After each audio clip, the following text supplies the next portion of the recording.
Hello guys, welcome back to another episode of my KRB vlog. आजको मेरो ride चाहिँ नगरकोटमा रहेको झोलुङ्गे पुलको रहेको छ।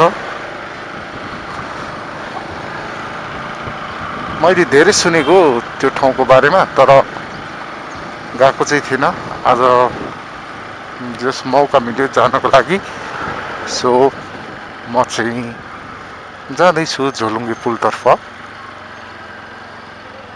कृपया भिडियोलाई अन्तिमसम्म हेरेर इन्जोय गरिदिनु होला।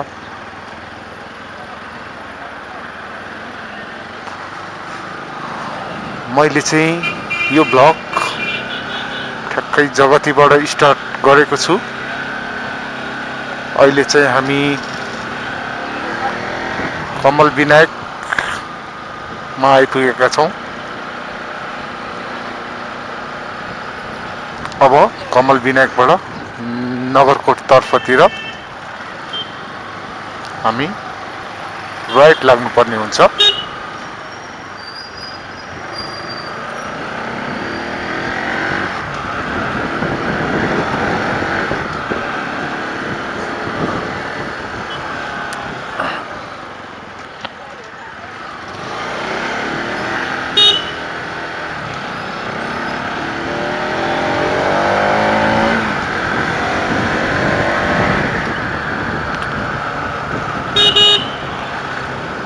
अब म अगाडि बढ्दैछु झोलुङ्गे पुलतर्फ। अहिले चाहिँ यो टाइममा हरियाली हुन सक्छ, मेबी, हेरौँ।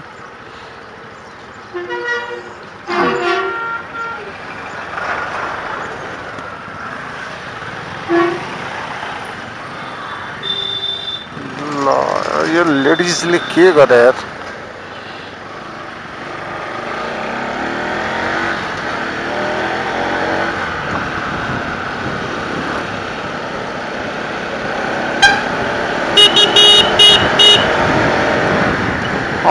अब यो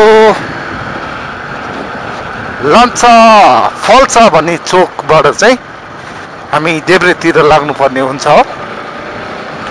झोलुङ्गे पुलतर्फको लागि, नगरकोटतिरको।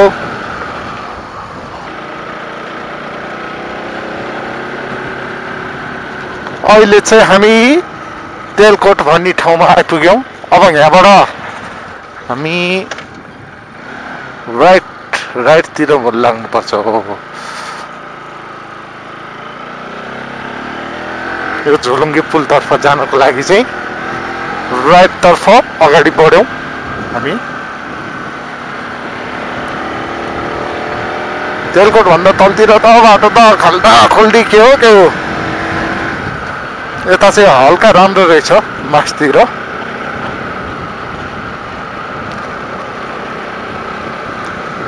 यता नगरकोटमा आएपछि चिसो हावा चल्ने रहेछ।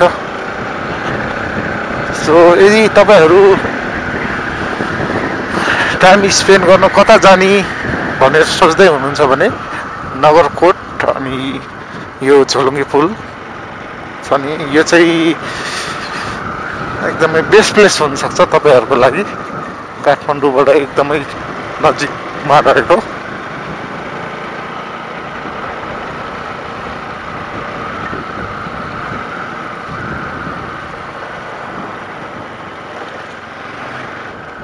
Nagarkot base camp resort, local दाउरा चुलो रिसोर्ट। अब चाहिँ जति जति माथि बढ्दै गयौँ त्यति त्यति चाहिँ रिसोर्टहरू चाहिँ देखा पर्न थाल्छ।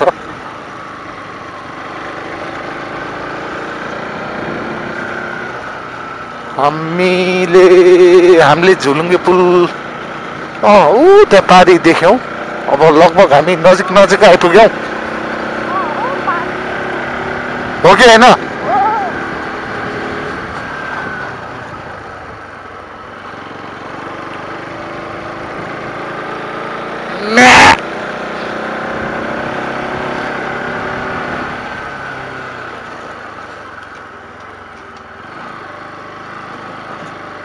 अब हामी लगभग आइपुग्न लाग्यौँ झोलुङ्गे पुल भएको ठाउँमा।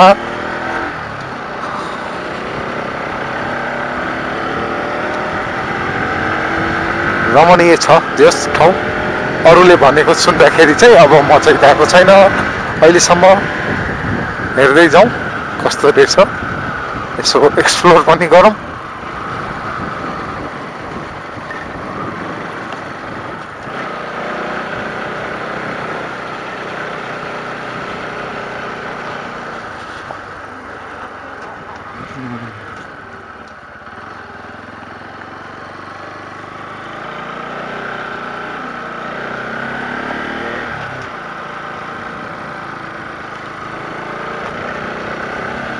नगरकोट एन्ड डाँडा सामुदायिक वन क्षेत्र प्रवेश गर्नुभएकोमा हार्दिक स्वागत गर्दछौँ भनेर बोर्ड लाउनु भएको रहेछ। नगरकोट कम्युनिटी रानी झुला प्रवेशद्वार हामी अहिले आइपुगेका छौँ। अब हामी जाँदैछौँ।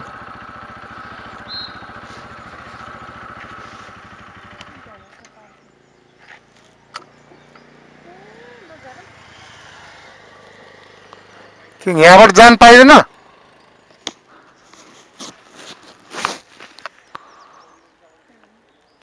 कसले बोलाएको? यहाँबाट नि जान्थ्यो त, यहाँबाट जान्थ्यो त।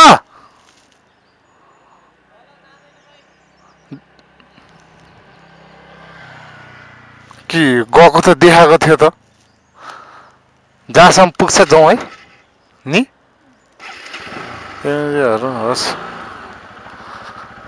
नपुगी पुग्दैन। पार्किङ उठाउनलाई के है, होइन त?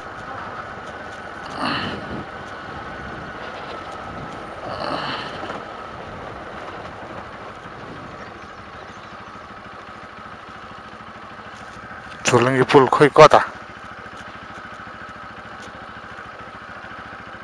ए यहाँ राख्न भइहाल्यो नि। यहाँ राखौँ है।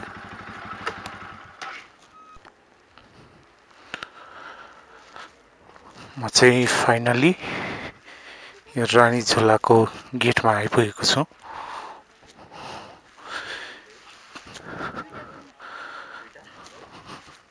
टिकटको प्राइस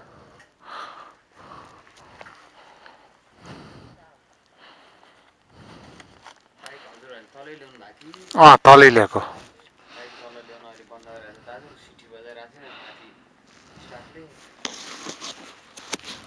त्यत्रो हिँडेर आउनु पर्ने रहेछ। बाइक आएको देखेको थियो कि अस्ति न।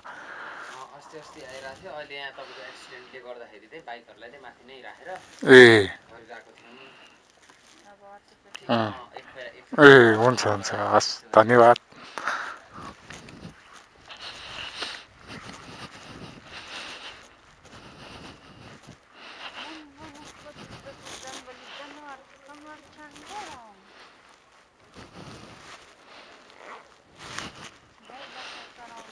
गाई बाख्रा चराउन निषेध गरिएको छ, किनभने गाई बाख्राले चाहिँ के गर्छ, हामी कताबाट जाने, उतिबाट जाउँ ल। जताबाट गए नि हुन्छ कि, बाटो हाम्रै हो तर हेरेर हिँड्नुपर्छ है।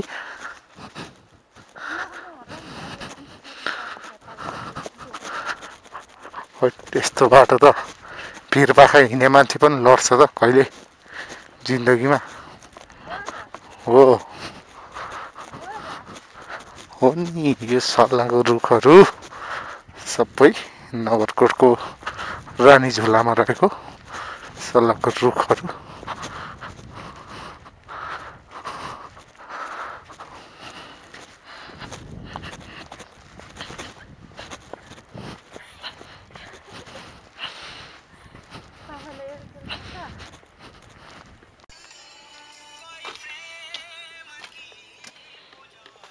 अब चाहिँ हामी रानी झोलतर्फ प्रवेश गरेका छौँ।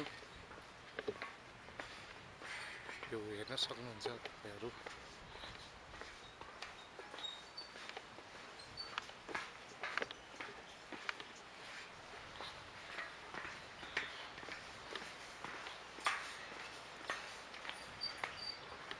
एकदमै घना जङ्गलको बिचमा रहेको छ यो चौरङ्गी पुल।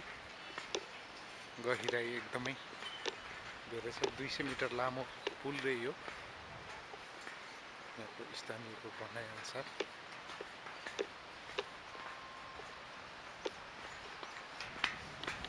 Excuse me? Please? Yes. Yes, please. बाटो छोडिदिनु होला।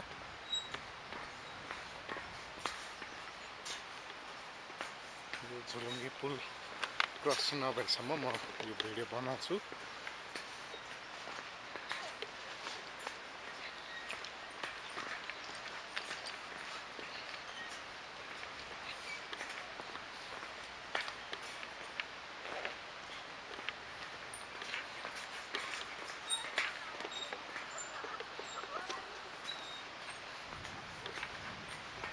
म चाहिँ लगभग 1 मिनेट 28 सेकेन्ड भइसक्यो यो पुलमा हिँडेको।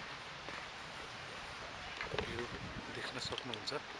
अनि यो जङ्गलको एरिया एकदमै ठुलो छ। यहाँ चाहिँ एक्लै दुक्लै हिँड्न चाहिँ मनाइ छ, किनकि यहाँ वन्य जन्तुहरू आउने भएकोले केयरफुल भएर हिँड्नुपर्छ।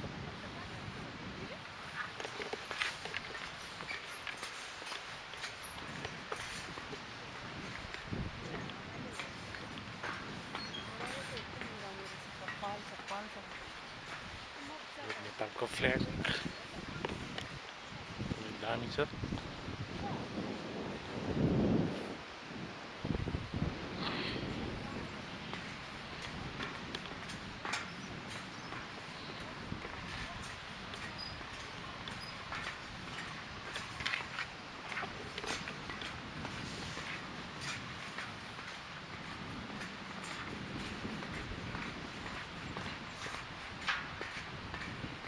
कोइली कराको आवाज सुन्न सक्नुहुन्छ तपाईहरुले। जस धेरै पहिलादेखि आउने इच्छा थियो, समय मिलेको थिएन। अहिले चाहिँ टाइम मिलेको छ, त्यही भएर पर निस्केर अनि फोटो सोटो खिचौँला क्या।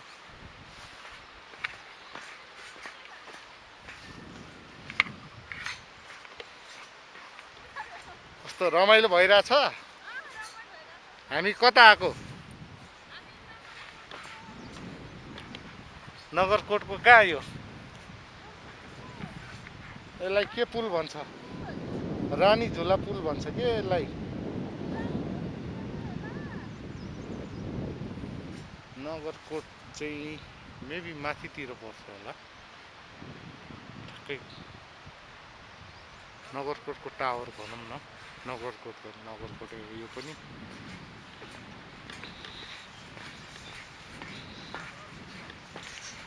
यो लामो भयो होला, जो यसो मिलाएर हेर्दिनु होला।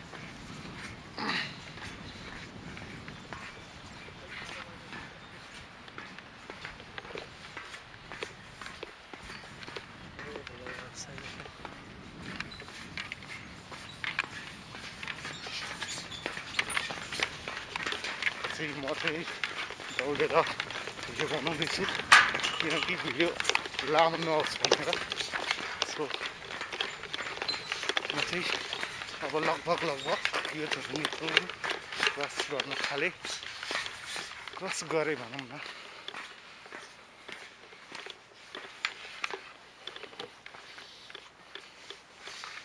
चाहिँ चटपट पसल के हो, पानी पसल रहेछ यहाँ।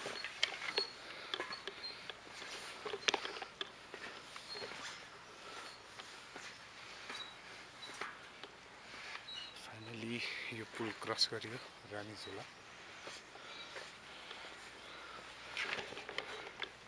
हेर्न सक्नुहुन्छ कति लामो छ झोलुङ्गे पुल। यहाँबाट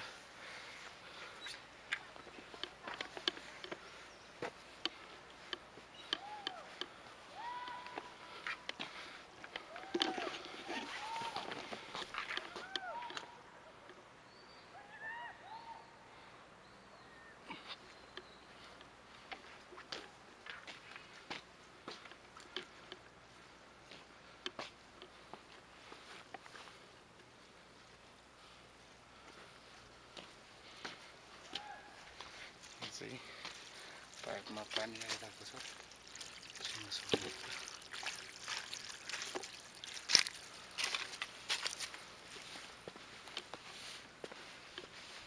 जङ्गल एरिया एकदमै ठुलो छ, त्यही भएर केयरफुल भएर हिँड्नुपर्छ यो ठाउँमा। सो मेरो ब्लग चाहिँ यति नै आजको लागि। यदि तपाईँहरू यो भिडियो हेर्नु नयाँ हुनुहुन्छ भने च्यानललाई सब्सक्राइब गरिदिनु होला अनि लाइक कमेन्टको पनि आशा राखेको छु। हस्, बाई बाई।